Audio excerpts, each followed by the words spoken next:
aliachilia hili neno beginning of this month ya kwamba Paul akaongea na kanisa la Roma, na wakati ambapo alipoongea na kanisa la Roma akituma hii barua kwambia kwamba nimewasihi mkaweze kujitoa miili yenu iwe dhabihu.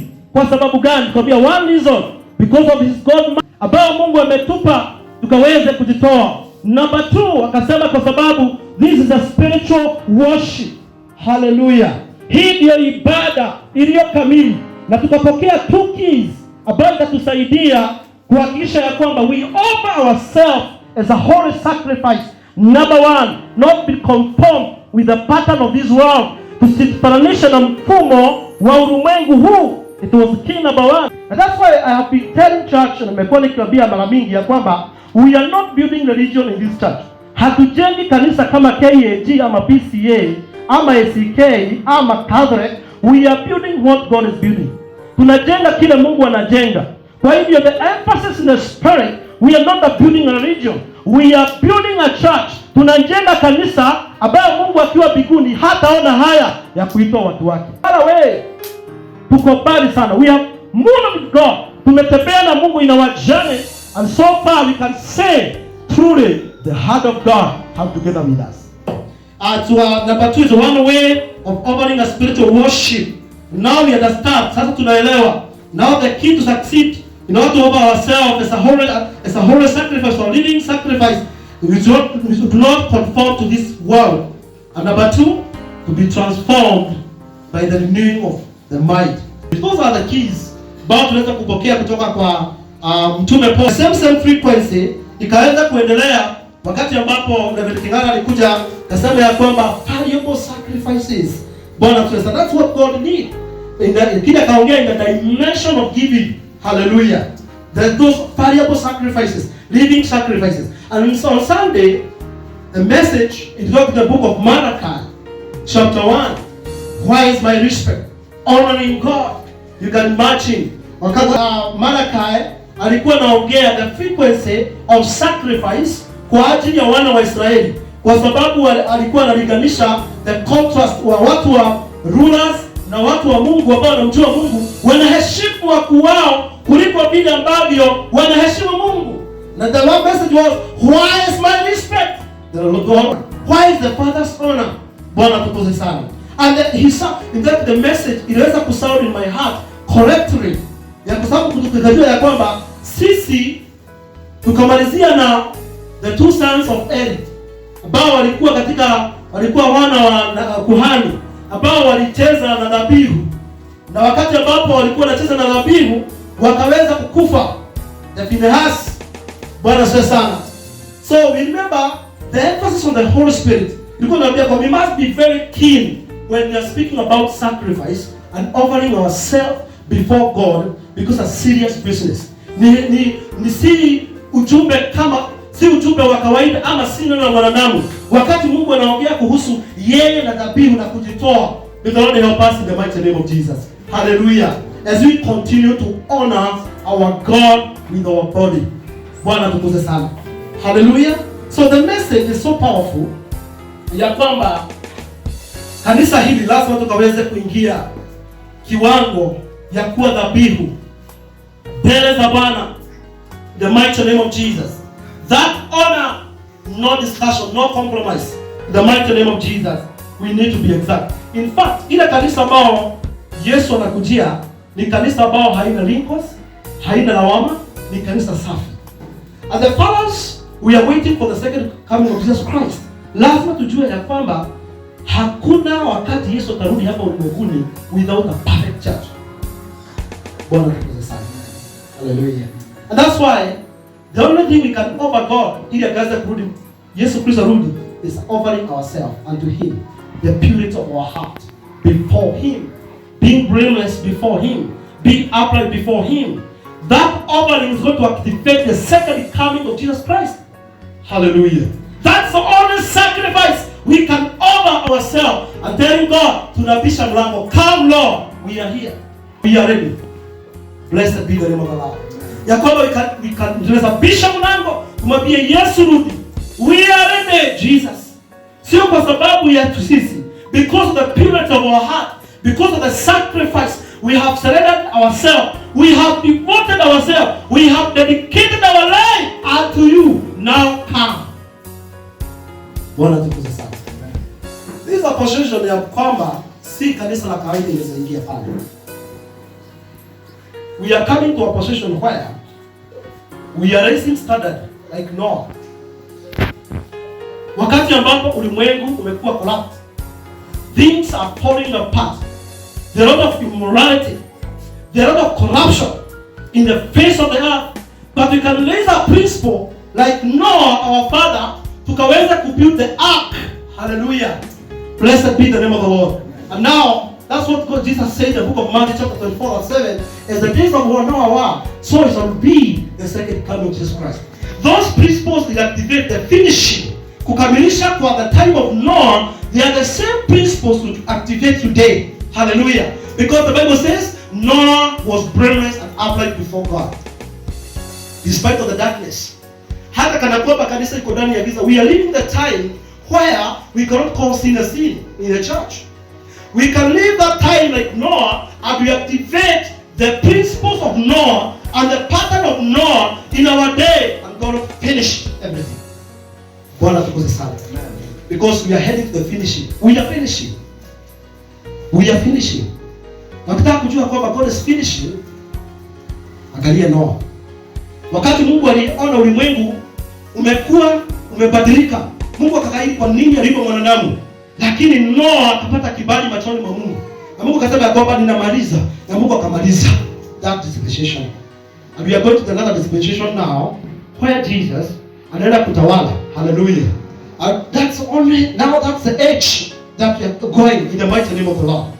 And this age is going to be activated by our uprightness. The way we offer ourselves before God, the way we are dealing in our lives as a Christians. Now, Christianity is not no longer be a religion, it will be the reality in our life. Hallelujah. Ya kwamba Ukristo hautakuwa ni dini, utakuwa ni maisha. Kuishi kwa Kristo ni maisha. The way point about Paul alifika in the book of Philippians chapter 1 verse 20 akisema kuishi kwangu ni faida, hata kufa ni faida. Akiandikia Timotheo kwamba anakamilisha. Na kwamba now the time is ending now. Wakati umefika. At the same time as a church, tukaweza kujua to be aware ya kwamba God is there. Mungu anarudi. The proximity of God, the nearness of God imetukaribia sana kuliko mwanzo. Pale tulipoanzia. Kuja kwa siku hizo kumekaribia kuliko wakati ambao tulikuwa tunaokoka. Wakati ambapo tunaongea kuhusu offering ourselves before God as a living sacrifice. So only way about tutasimama before God and say we are ready. Come, Lord, come. Bwana tukuze sana. Kwa hiyo ni kazi kubwa. Na ni kazi ambazo zinafaa kufanyika ndani ya mioyo yetu. Wakati ambapo walipoongea offering ourselves as a holy sacrifice. In fact, this will be our lifestyle. Wakati ambapo Paul alipoanzia, nasema ya kwamba I appeal to you therefore, brothers, by the mercies of God, to present your bodies as a living sacrifice, holy and acceptable to God, which is your spiritual worship. The spiritual worship. Kenda kuangalia sacrifice. Hiyo tukaweza kuangalia closely haya maneno Paul alikuwa anaongea. Because we see the context of the church of Romans. Wengi wao kanisa lile, the audience ambao Paul alikuwa na address, majority of them were Jew. They walikuwa na tradition ya Jew, walikuwa na jua, and some of them were Gentiles. Kwa hivyo akiongea kuhusu sacrifice, kuna Wayahudi ambao walikuwa wasikia wakiwa nyumbani, na tayari alikuwa na put course ya kwamba hata wale ambao Wayunani, the Gentiles, akiongea kuhusu sacrifice sio ile ya Old Testament. Because you understand tofauti ya living sacrifice, tuliweza kuangalia juma ambayo imepita, difference between living sacrifice and dead sacrifice. Kwa hivyo hakika everybody akiaddress this church over yourself as a living sacrifice, this is a terminology ni ya makuhani. Wakati tunaongea kuhusu sacrifice, Jew wako nyumbani. Because anaelewa vizuri sana what takes kumaanisha neno la kutoa dhabihu kwao, anasikia kwamba wako nyumbani. Bwana tukuze sana. Because you understand vile ambavyo sacrifice ilikuwa wakati wa Agano la Kale. Ya kwamba walikuwa wanaleta the bulls, walikuwa wanaleta kondoo, wengine pigeon before God, na mtu anawekelea mikono ile kondoo ameleta, kumaanisha kwamba imechukua dhambi zako. Na wakati mwingine to appease, there were several kind of offering. In fact, ukiangalia the book of Leviticus iko na more 6 types of offerings, more than 6 types of offerings ambayo ilikuwa inatolewa na Walawi. Kwa hivyo Paulo akiongea kuhusu sacrifices, alikuwa anaongea kuhusu sacrifice, living sacrifices. There's a contrast. In fact, wakati anasema offer yourself as a living sacrifice, unaweza kujiuliza nitajiweka namna gani ya kwamba, because tunaelewa dhabihu lazima ikaweze kukufa na kisha ikaweza kuwekelewa kwenye the altar na ikaanza kuteketea. Lakini Paul ana address issue kwa the church of Romans, akawaambia after ukiangalia all 11 chapters ameweza kusigatia sana kuhusu the salvation katika Uyahudi, na akasema kwa nini Wayahudi ni wa kwanza ama hata wao wamejumuishwa pamoja. Lakini ikifika past 12 now anachukua the tone. It's now our responsibility. Hata wakati ambapo tulisoma Romans chapter 12 verse 9 today katika Bible study, ilikuwa inaelekeza kuhusu ministry, our ministry us with God. Hallelujah. Na anatumia ya kwamba I appeal to you, that language I appeal to you, anakuja, he is an apostle actually. Yeye alikuwa apostle, hata akiandikia kanisa wa Roma alikuwa mitume. Lakini anakuja kiwango yao, anambia ndugu na dada zangu, I appeal to you. Not I command you, I appeal to you. Other version inasema kwamba I beseech you. Ninawasihi. Maanisha ya kwamba when you're offering before God, is a willingness. Haupaswi kulazimisha, not a duty. It's a willingness in our heart. Hallelujah. Blessed be the name of the Lord. This is not a duty. It's a lot of, inahitajika kupendo mwingi sana. There is willingness. And that's why ametoka kutoka mitume, ameingia kiwango chao, anajumuika pamoja na wao in that position. Nilikuwa naangalia Amplified Bible, inasema ya kwamba this is a reasonable spiritual worship. Reasonable. Gani anasema reasonable? Yes, reasonable. Ukiangalia vizuri sana God reasonable, kuna mambo mengi sana ambao tumefanywa na Mungu. Na ukweli ni kwamba tumepata wokovu kupitia rehema za Mungu. Si kweli? Mungu mwenyewe ametupatia the down payment of the Holy Spirit ako ndani yetu. Yet again we have reserved inheritance in heaven for us. Unaweza enda mbele za Mungu na uongee naye na akusikie. Mungu anajifunulia mpaka malaika wanakuja anaongea na watu wake. Ukiangalia yale ambao Mungu ametenda ni mengi sana. But the least thing we can do, a reasonable thing we can do is offering ourselves before God. In fact, ukikosa kujitoa ni kumaanisha kwamba you're not grateful. You're not thankful. Kwa ile kazi ile ambayo imefanywa msalabani kwa ajili yetu. May the Lord give us the sight in the name of Jesus. Si jambo la kulasimishwa. It's a lot of willingness. Ukiweza kujua safari ambao Mungu amekutoa. Wakati tulipenda kwanza hatukuwa watu. Hata Paulo akwambia not the people, hatukuwa watu sisi. Lakini kwa sababu ya rehema zake Mungu, now we are the people. You can offer yourself as a living sacrifice kwa sababu ya rehema za Mungu ambaye ametufanya. The moment God anaongea hakwambii kitu uwezi. Already wakati ambapo Mungu alimtuma katika mji huu, wakati mwingi nilikuwa naona kwamba ni gumu kwa macho ya hali ya kawaida. Lakini wakati wote Mungu anaongea, there is an equal measure of the grace ambao Mungu anakuwa ameachilia kuhakikisha ya kwamba neno lake litatendeka. Vile amesema, there's enough grace ya kuhakikisha ya kwamba it is coming to pass. And that's why dhabihu zile zilikuwa zinatolewa wakati wa kanisa la kwanza, wakati tunaangalia the sacrifices. Utakuta ya kwamba walikuwa wanatoa dhabihu kosa wanarudi mahala pale tena. Haikuwa na uwezo ule. Na Waebrania naeleza vizuri sana Hebrews chapter 10 and verse 4, that blood of bulls could not take away sin. It was impossible permanently kuondoa hiyo dhambi. but ilikuwa ina point to Jesus. Ilikuwa natazamia Yesu atakuja.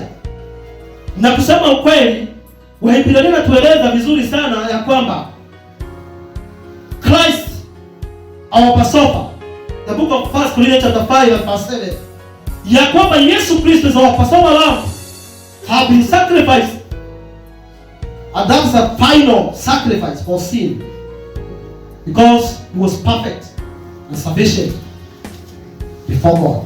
Nguvu ilikuwa tu ni ya muda, alafu muda anarudi tena.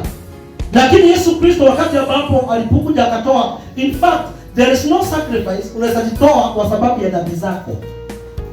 Jesus himself. That's why Peter anaeleza ya kwamba we are offering a spiritual sacrifice through Jesus Christ. Kwa hivyo the sacrifice about tunatoa before God, it is true not because of our strength. Sio kwa sababu yetu, ni kwa kupitia Yesu Kristo. Because Jesus ni yeye tu dhabihu ilikuwa kamilifu, ambayo haina mawaa na ambayo inatosha mbele za Mungu. So ikifika ni issues of salvation na ukubalika mbele za Mungu, Yesu Kristo amesimama na kupitia the sacrifice ambayo aliweza kutoa, it is enough kutembea pamoja na yeye na kuwa na ujasiri wa kushinda dhambi. So dhambi haina uwezo tena, haina nguvu tena. And that's why it is easy to honor ourselves before God. Because when we come before God, damu ya Yesu inaongea kwa mema yetu. Hallelujah. God speak. Do you know, wakati Mungu anatazama KAG Buruburu Farm, anaona kuchinjwa kwa mwanawe. Anaangalia sacrifice, anaona damu ya mwanawe ikidhirika. Akitazama tukiomba mbele za Mungu, kila kinafanya tukubalike, that the message of reconciliation na kuwa na amani na Mungu ni kwa sababu ya sacrifice ambayo Yesu Kristo alitoa. Na hiyo dhabihu, maandiko inasema vizuri, inaongea mambo mema kuliko dhambi ya Abili. It is speaking good things. Inaongea mambo mazuri. And that's why today, because of that blood, we can stand before God and we call God no condemnation. Bwana tukusa sana. So the sacrifice about tunatoa, it's already tayari uwezo ule wa kutoa dhabihu iliyo hai umewezeshwa na umehuishwa na Yesu Kristo mwenyewe, Jesus Christ. Hallelujah. Because he is the perfect and sufficient sacrifice before God. Hallelujah. Kwa hiyo wakati ambapo we are standing before God, unajua wakati mwingi tunapoenda mbele za Mungu, we can call God Abba Father. Naweza kusikia Paul anasema ya kwamba you are not of your own. Wewe sio wako. Kumbukeni ya kwamba we are not of our own. You know, when we standing before God, sisi sio wetu wenyewe. Jesus is the Lord of our life. Kwa hivyo ile maisha ambayo tunaishi sio sisi wenyewe. Na ndio sababu kwa upendo tunajitoa. We have to commit ourselves before God. We must surrender because unajua unang'ang'ana wewe na wewe si wako. Ya kwamba pale umefika wewe si wako mwenyewe, wewe uko na mwenyewe. Yes. So that's why when we are saying offering a sacrifice before God, ni kwa sababu tumerejeshwa kutoa hizo dhabihu kwa sababu ya dhabihu iliyotolewa ya mwisho, ya kwanza na ya mwisho before God. Bwana tukuze sana. May the Lord help us in the name of Jesus. Ili tukaweze kuelewa the power of the sacrifice of Jesus. Because katika msalaba, nguvu ya msalaba ambayo inanena mambo mazuri. In fact, that blood inaongea mambo mazuri in everything, in every day. That's why by the mercies of God over yourself. Kwa sababu hii damu inaongea mambo mazuri. We speak about the blood of Abel.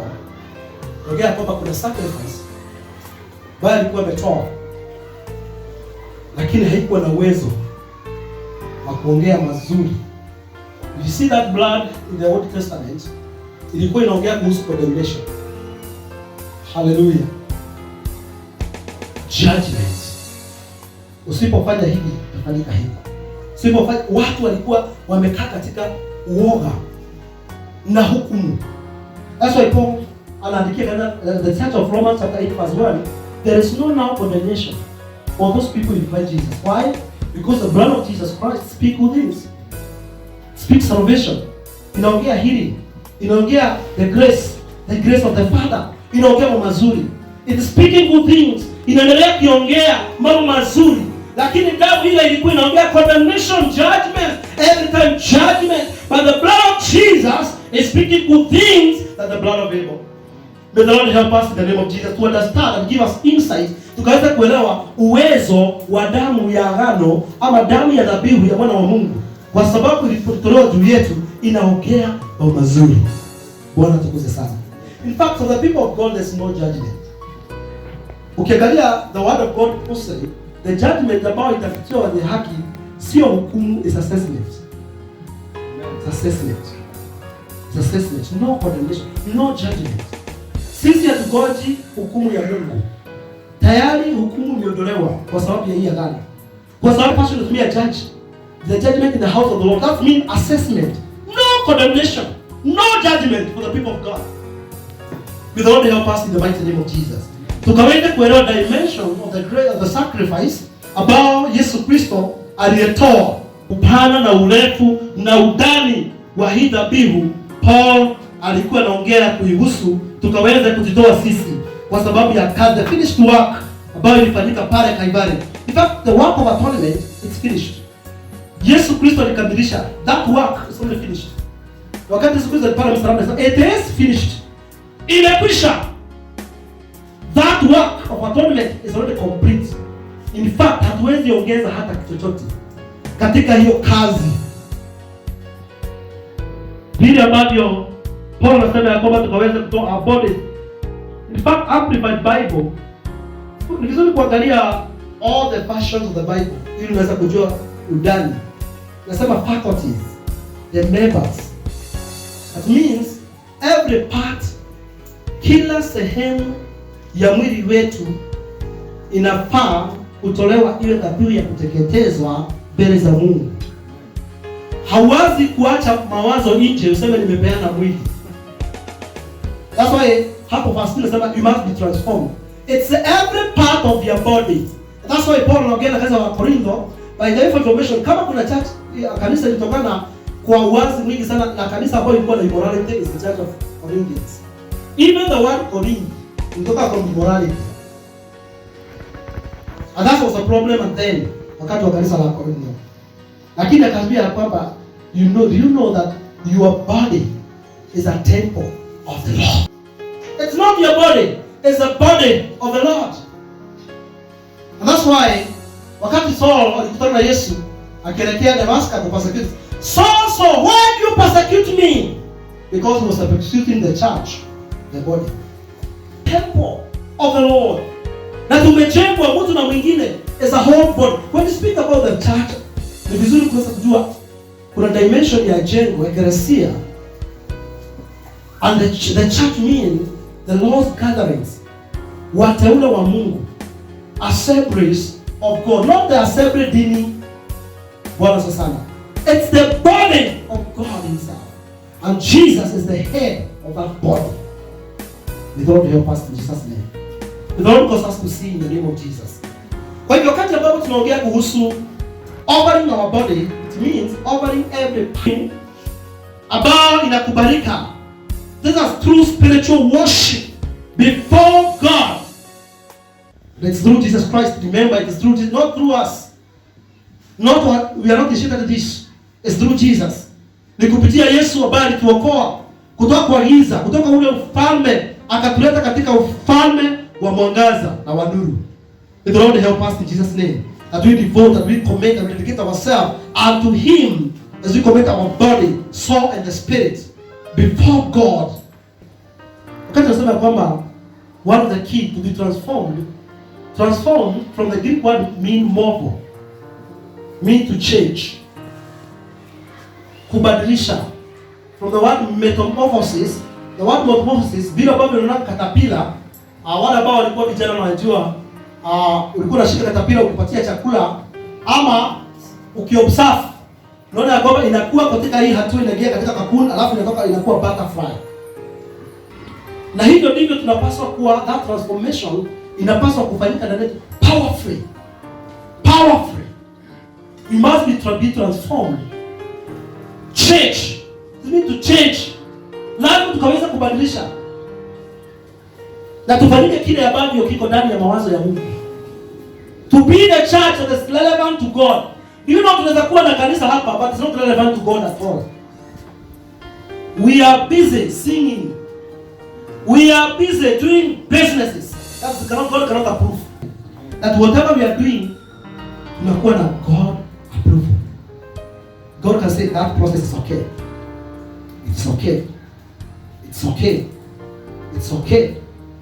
In fact, we are ending the end of the year. Na katika mwaka huu tunaandika evaluation ya vile ambavyo tumefanya before God. Not before pastor, not before the church, before God.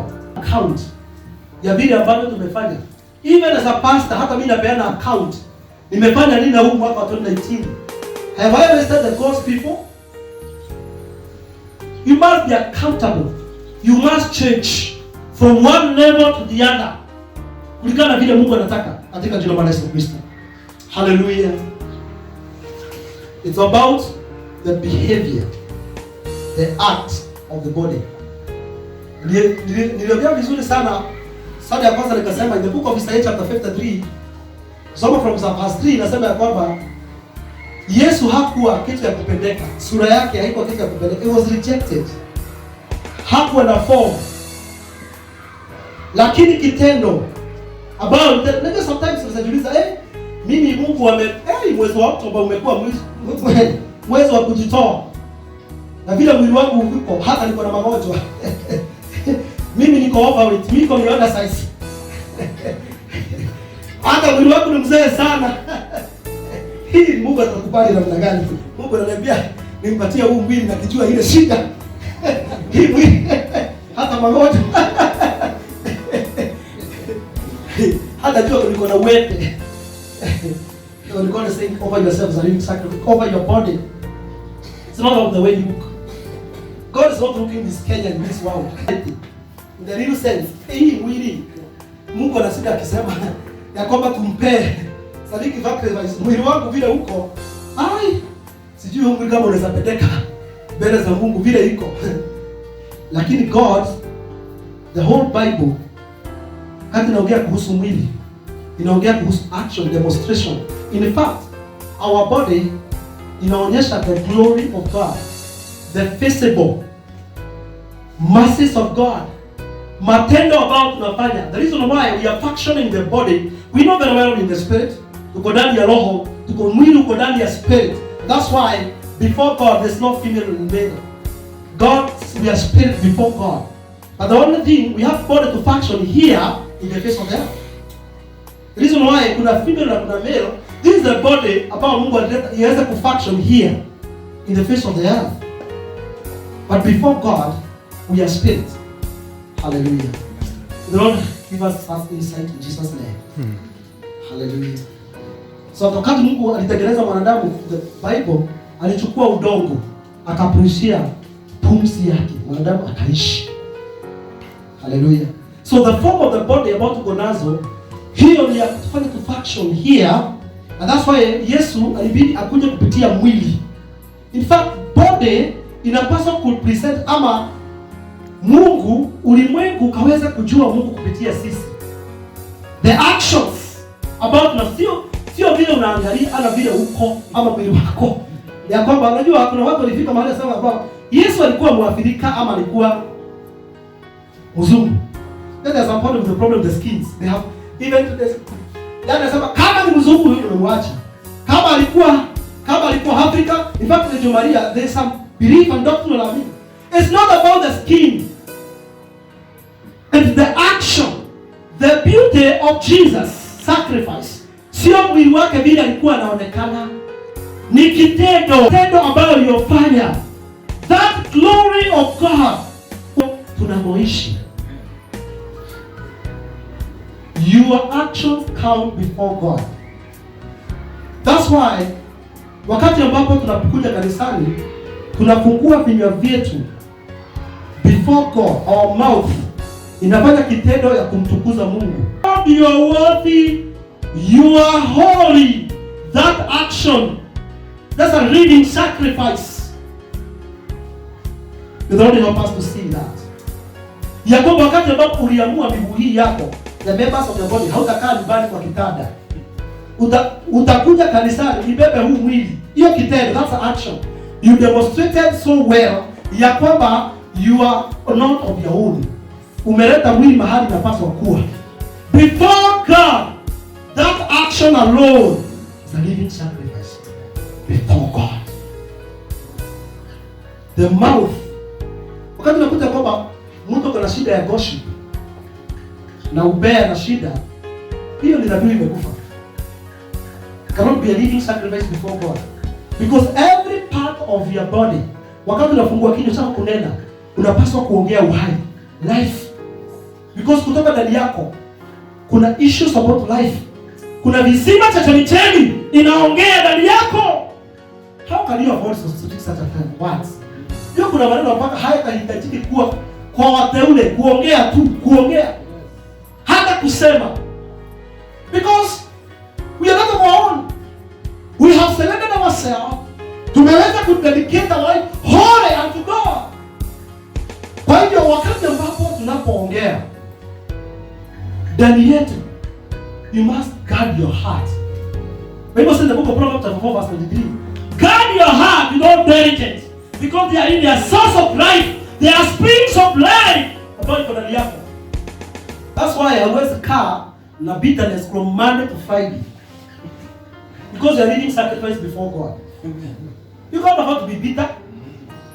You cannot afford that action ya kunyamaza na kufuria mwenzako.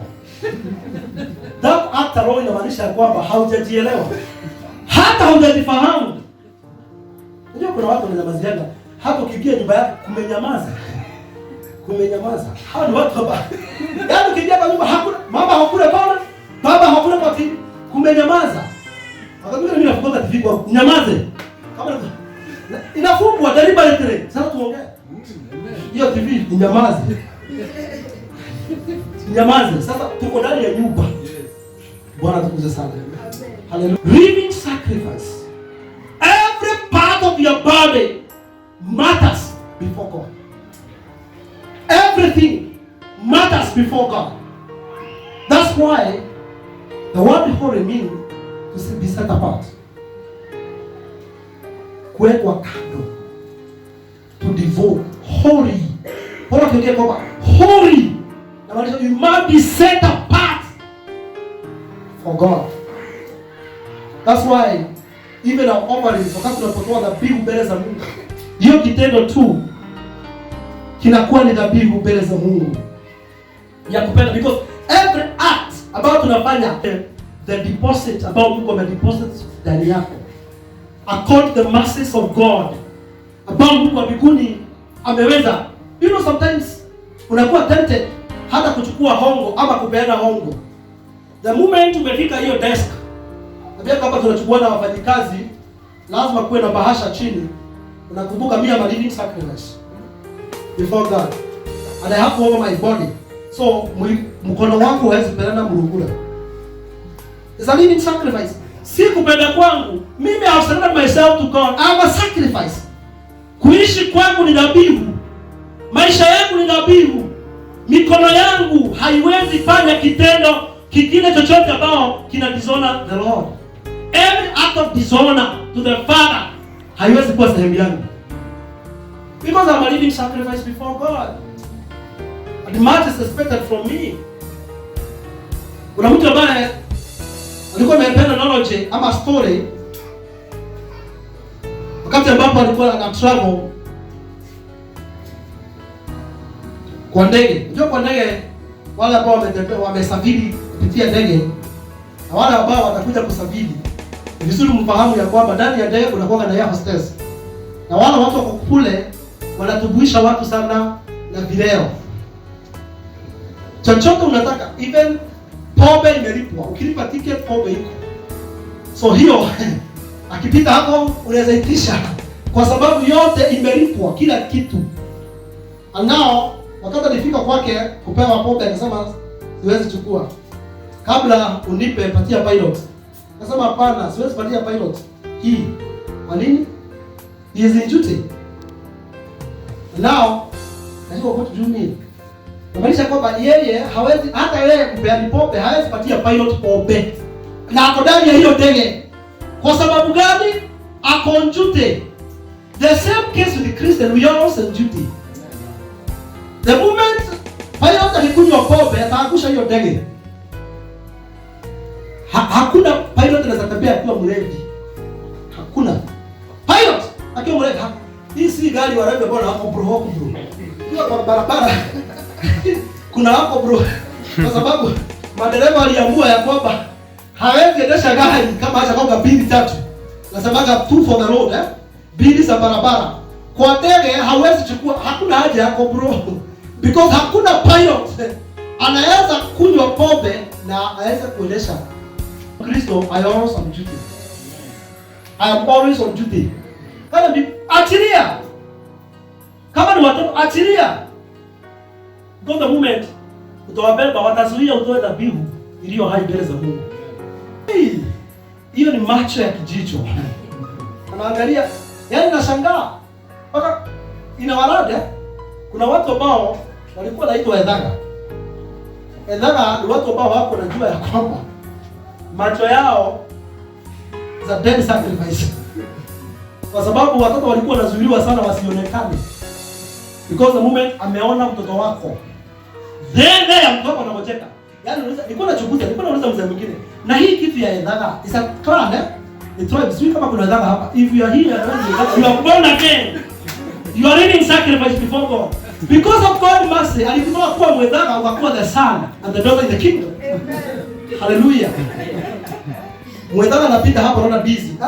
Imeiva sana. Inaanguka. Hiyo busy. Hey, Mwedhaga anapita hapa. Hiyo buzi imezaa. Buzi ikipita hapo, inaanza kurusha moto. Inaanza kurusha inakufa. Inaanza kurusha. Nani ameona aita fulani kuja asimuite haraka sana. Akuja aongee kuhusu hii buzi. Kwa sababu the moment ameona buzi imezaa, inaanza kurusha mateke ya kufa. Alituoza reality. Hao ndio wanajua hivyo? Yes. Kwa hivyo Mwedhaga.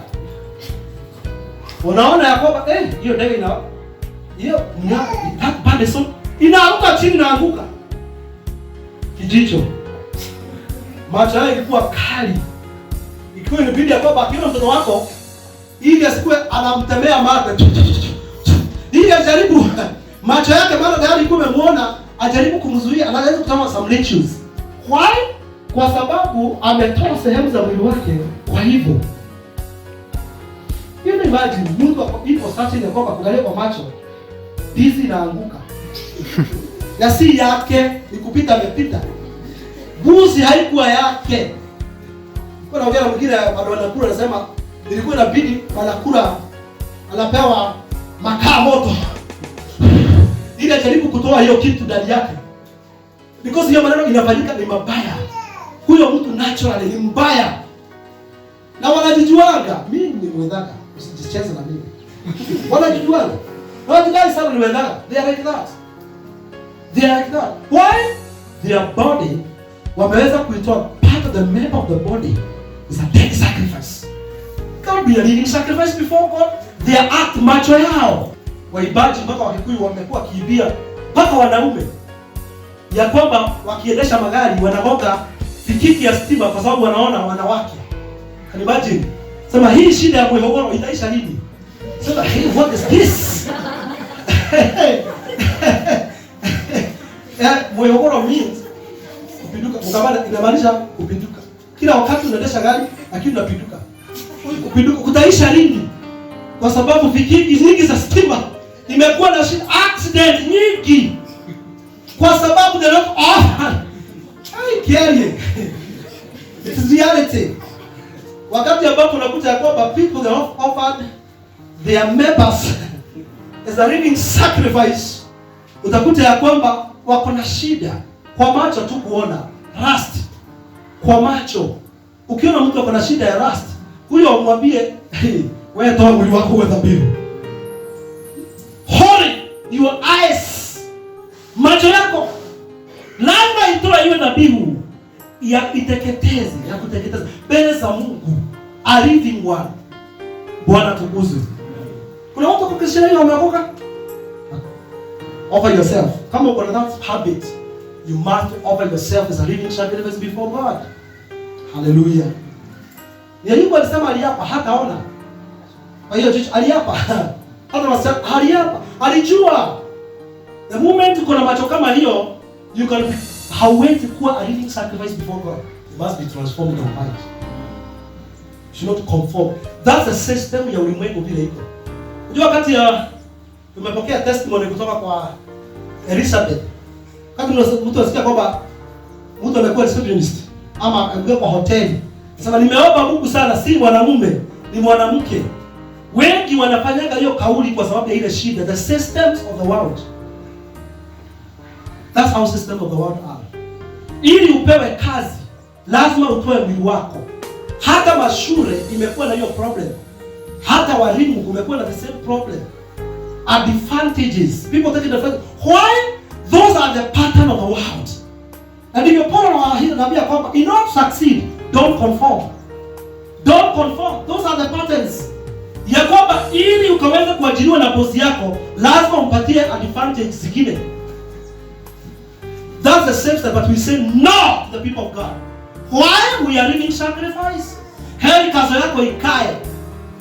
Even if you are my boss, every part of my body is a temple of the Holy Spirit. Amen. I cannot afford to give you an advantage. Ili unipe kazi. Na sababu nilikuwa nafuatilia ametoka wapi? Anaitwa Dego. Amekuwa sasa CEO wa Safaricom. Just from hapo beginning from Starehe. Na amefanyika kuwa, do you know kukuwa CEO wa Safaricom kumaanisha nini? Hata uunganisha na bado mshahara hausifikia. Because president 1.3 or 2 million. But they are 10 million per month. 10 million. Yaani mshahara inakufanya kuwa millionaire. In fact, it's already a job ambao unaweza ajiriwa kuwa millionaire na billionaire. Maana kazi zingine za kuajiriwa ni ngumu sana kuwa billionaire. Lazima uwe business person. Yaani kazi zingine ukiajiriwa ni ngumu sana kuwa billionaire. Because kama unaajiriwa 100,000 per month, unakuwa billionaire lini? Na matumishi yako liko. So most of the billionaires are business people, is it? Lakini huyu anakuwa billionaire automatically. One year anakuwa na pesa ngapi? 1 year alone 120 billion. Sasa joke. So akipewa miaka 5 ahurumiwe vizuri. Ndio tunaongea kwa happy. Na hiyo na kuna allowance zingine. Kwa hivyo watu wakisikia kwamba Dego is now the CEO of Colimo of Safaricom, inamaanisha ya kwamba riches and prosperities imekuwa sehemu yake. All from Europe, kwa na manage one of the company in Europe. Lakini Mungu akamjalia tu. Maana hakutakuwa na Afrika mwingine amekuwa CEO wa Safaricom. Hallelujah. So, nataka kusema ya kwamba Mungu anaweza kuinua kutoka mahali popote. Haijalishi. Kuinuliwa hakutoki kaskazini wala magharibi. Kunatoka kutoka kwa Mungu. Hallelujah. So, we are not going to give God low deals. Kata kauli siku, it's a choice that we're going to make. Ni jambo gani ambalo unapambana nayo, that habit ambao unapambana nayo ya kuvunjika moyo, doubt. Yaani ndani yako hakupaswa kuwa na doubt. You are only sacrifice. The disbelief. Utakuwa na imani. Mungu anaongea maneno ufanye. Mungu anaongea. That means wewe vile umefikishana na Mungu, wewe ni mwazi. You can imagine Mungu anakuamurisha na ufanye. You are not of your own. When you hear from God, execute that immediately. Because you are not of your own. Wewe sio wako. That's why the message vile inaachiliwa ndani ya kanisa, watu wana act differently. Why? Kuna watu waliamua ya kwamba mimi nitabaki kuwa dhabihu imekufa. Hata kwa namna gani. Dhabihu mbele za Mungu. There's nothing God anaweza kufanya kwa kwangu. Wameamua na wakaamua hivyo. Hata malaika atoke wapi? Bibi kuni aanguke kama vile amejitokeza kwa Eunice. Unajua ikifika nikupatia Bwana sifa. Mimi nimejitoa. Sio lazima Paul mwambie inua. Hiyo mikono yako, kabisa si happy for God. kile mzigo na huu mikono tumeiroga nyingi.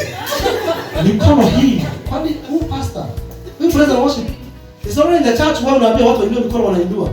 Kama kuna watu walikuwa wanauliza, kanisani kwani mnapoka watoto? Simameni, simama. Uketi, inua mikono. Inawezekanaje watu wazima, wazee? Ukifika kanisa, ndio watu ulimwengu they are dead. Hawa watu ni wamekufa. Hawezi elewa hii mambo tunapeleka hapa kanisani. They don't understand. Wakati wa kuomba, tunaomba. Wakati wa kusoma neno tunaketi. Kwa sababu gani? Mimi hapa nasema to God. Mikono hii si yangu. I have surrendered myself to God. Sacrifice means give yourself holy. Surrender yourself holy. Si sehemu unajua kidogo ama utainua ama ruka kama unazungusha miguu hivi. Kwa sababu haujaelewa. Haujaelewa ya kwamba miguu yako hiyo lazima yuke. Imekiteana. Holy. That's why mtoto anaweza hapa aibisha ibada iishe. Mtoto wa class 1 atuibishe na tujaze Roho Mtakatifu. Sema hapa shida kusimama kuhubiri. Tumpatie kiti, aketi na tumsikilize. Ameketi hajasimama. Na bado uwepo wa Mungu shuke. Reason why hii ni kanisa ambalo limejitoa sababu we have offered ourselves as a living sacrifice before God. Jambo la mzee aliambia bibi yake lazima aende kanisani, si kwa sababu anajua Mungu, kwa sababu yake. Because of me, I'm your husband. Haukuji kanisani maana wewe unajua Mungu, kwa sababu ya mimi. Ulifika sana wapi kumwambia? Nilimwambia lazima akuje kanisani hata kama hajaokoka ama anajua Mungu. Ni kwa sababu mimi ni mzee wake. Maana mimi mzee, si kwa sababu umeokoka kama umejua Mungu, kwa sababu ya mimi lazima uje kanisani. Hamza kwa nini? Huyu mtu amebadilisha ukoo, amebadilisha mpaka jina ni nini? Hiyo wazee mimi nashangaa. Yaani ulitoka kwenu ukabadilisha hata ukoo. Sasa wewe ni ukoo wa mzee. Hata jina ulibadilisha. Wakati umebadilisha jina la ukoo, na mama ni wengi. That's how your husband is so powerful. Amebadilisha ukoo wenu. Umesikia mtu akiita ukoo wako aliolewa? Hakuna. Ukiolewa unabadilisha hata ukoo. Kama ulikuwa mboi unaitwa Wajiru, wewe ni Mjiru. Kama ulikuwa ule ukoo umetoka kwa familia ya Mkabane, sasa wewe ni wa kina Mkabane. Ulitoka Kenya kitambo, ukoo ulibadilika wakati ulipoingia. You are not of your own. Hata jina hauna.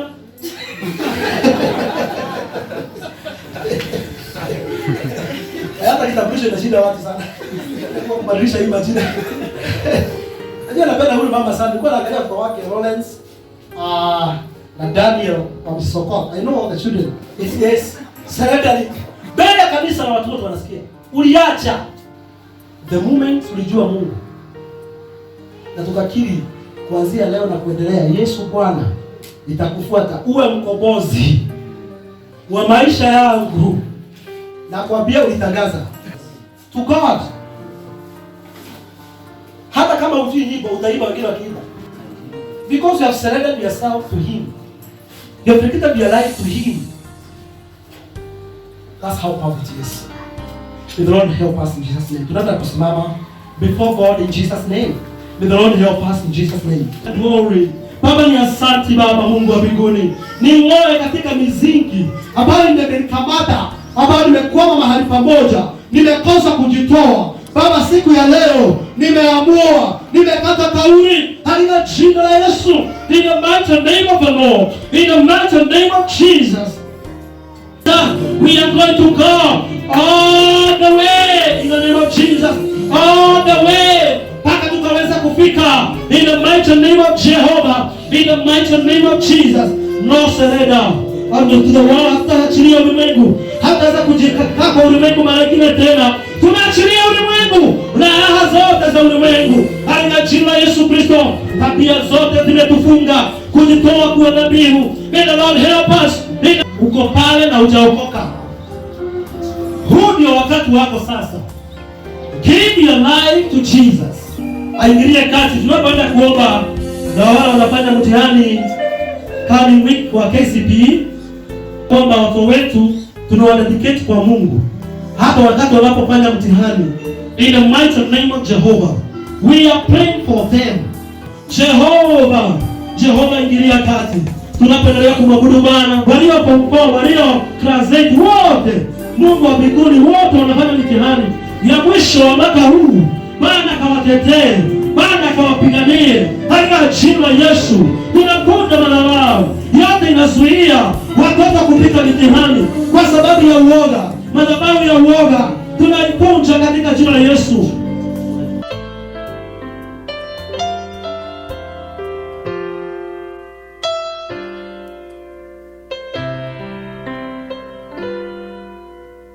As the deer panteth for the water, so my soul longeth after thee. You alone are my heart's desire, and I long to worship thee. You alone are my strength, my shield. To